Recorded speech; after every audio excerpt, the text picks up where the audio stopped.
How to download League of Legends Mobile. Hello everybody, welcome back to my channel. This is me, Bipin Bisnet, and today I'll guide you on how you can easily download League of Legends Mobile. Well, first things first, has League of Legends Mobile come out or been released?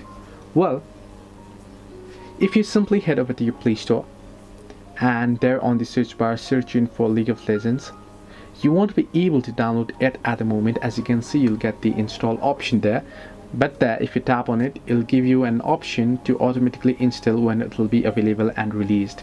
So you can go ahead and tap on got it and pre-register for League of Legends. As you can see, it is coming soon.